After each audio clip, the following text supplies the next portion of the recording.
தமிழ்நாட்டில் பார்க்கும் பொழுது மக்கள் நிம்மதியா இருக்கிறாங்களான்னு கேட்டீங்கன்னா நிம்மதியாக கிடையாது. காரணம் என்னன்னா, பெண்களுக்கு பாதுகாப்பு இல்லாத சார்கள் உலவி கொண்டிருக்கும் பொழுது எப்படி பெண்களுக்கு நிம்மதி இருக்கும்? மக்களுடைய பணத்தை கொள்ளையடித்து சினிமா படம் தயாரிக்கக்கூடிய தம்பிகள் உலவி கொண்டிருக்கும் பொழுது எப்படி மக்களுக்கு நிம்மதி இருக்கும்? மத்திய அரசின் மீது திட்டத்தின் மீதெல்லாம் ஸ்டிக்கர் ஒட்டி எந்த வேலையும் செய்யாமல் 4 ஆண்டு காலம் திராவிட முன்னேற்ற கழகத்தினுடைய ஆட்சி காலத்தை கடத்தி இருக்கின்றார்கள். எப்படி மக்களுக்கு நிம்மதி இருக்கும்? ஒரு சமுதாயத்தை சார்ந்த, ஒரு மதத்தை சார்ந்த மக்களை மட்டும் தொடர்ந்து கொச்சைப்படுத்துவதே முழுநேர வேலையாக திராவிட முன்னேற்ற கழகத்தினுடைய அரசு வைத்திருக்கின்றார்கள். எப்படி மக்களுக்கு நிம்மதி இருக்கும்? அதையெல்லாம் தாண்டி நடுத்தர குடும்பத்தில் நிம்மதியாக வெட்டுப்படாம வீட்டுல பாதுகாப்பாக யாராவது இருக்க முடியும்னா முடியாது. கொங்கு பகுதிக்கு வந்தீங்கன்னா முதியோர்களை குறிவைத்துக் கொள்ளுகின்றார்.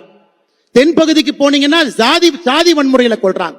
சென்னைக்கு வந்தீங்கன்னா கூலிப்படையை வைத்துக் கொள்ளுகின்றார்.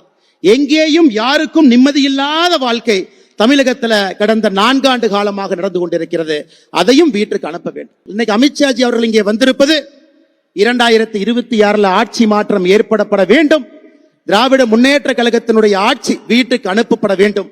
அதற்காகத்தான் குறிப்பாக பூத்துல வேலை செய்யறவங்க, மாவட்டத்தில் வேலை செய்யறவங்க, மாநிலத்தில் வேலை செய்யறவங்க, பாரதிய ஜனதா கட்சியினுடைய பொறுப்பில் இருக்கக்கூடியவங்களை மட்டும் மதுரையில் அழைத்து நம்முடைய மாநில தலைவர் அண்ணன் நயினார் நாகேந்திரன் அவர்கள் இந்த கூட்டத்தை நடத்தி கொண்டிருக்கின்றார்கள். அன்பு சொந்தங்களே, ஒரு சங்கல்பத்தோடு செல்லுவோம். 2026 நம்முடைய ஒற்றை இலக்கு திராவிட முன்னேற்ற கழகத்தை வீட்டுக்கு அனுப்புவது மட்டும்தான் ஒற்றை இலக்கு.